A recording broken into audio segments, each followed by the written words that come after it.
ज्ञान की किताब एक में आपका स्वागत है। तो आज लेके आए हैं भृगु ऋषि ने विष्णु जी की छाती पर क्यों मारी थी लात। तो चलो देखते हैं। महर्षि भृगु ब्रह्मा जी के मानस पुत्र थे। उनकी पत्नी का नाम ख्याति था, जो दक्ष की पुत्री थी। महर्षि भृगु सप्तऋषि मंडल के एक ऋषि हैं। सावन और भाद्रपद में वे भगवान सूर्य के रथ पर सवार रहते हैं। एक बार की बात है, सरस्वती नदी के तट पर ऋषि मुनि एकत्रित होकर इस विषय पर चर्चा कर रहे थे कि ब्रह्मा जी, शिव जी और श्री विष्णु में से सबसे बड़े और श्रेष्ठ कौन है।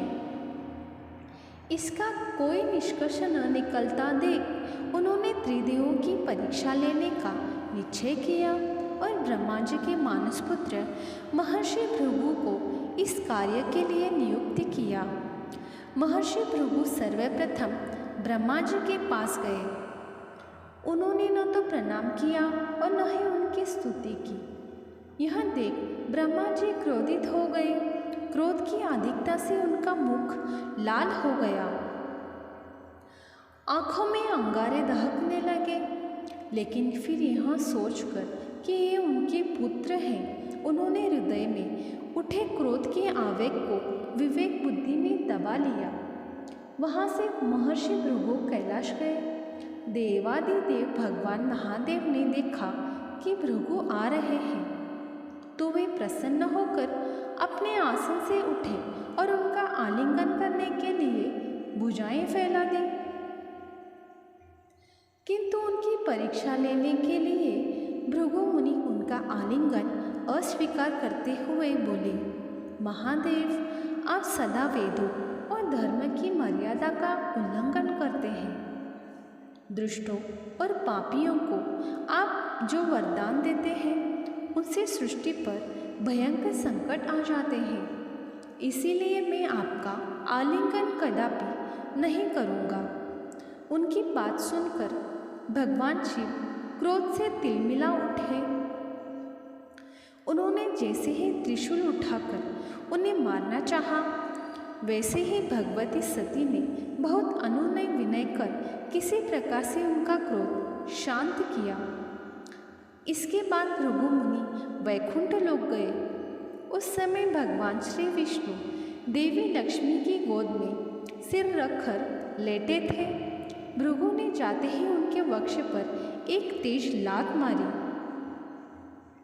भक्त वत्सल भगवान विष्णु शीघ्र ही अपने आसन से उठ खड़े हुए और उन्हें प्रणाम करके उनके चरण सहलाते हुए बोले, भगवान, आपके पैर पर चोट तो नहीं लगी?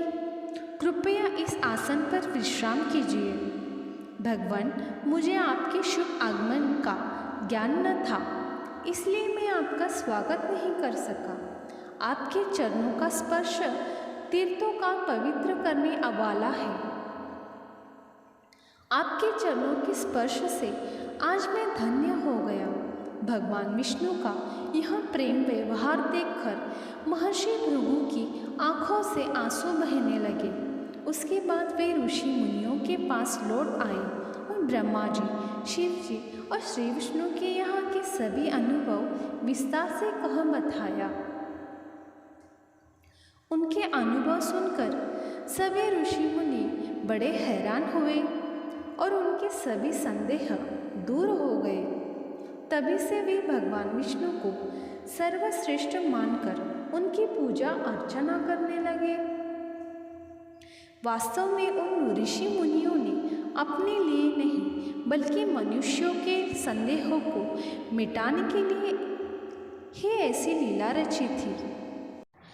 देखा जाए तो पौराणिक कथाओं के अनुसार सभी को अलग अलग कथाओं में सर्वश्रेष्ठ बोला गया है, लेकिन सच बात तो यह है कि ब्रह्मा, विष्णु, महेश, यह त्रिशक्ति ही एक ही शक्ति है जो सबसे सर्वश्रेष्ठ है।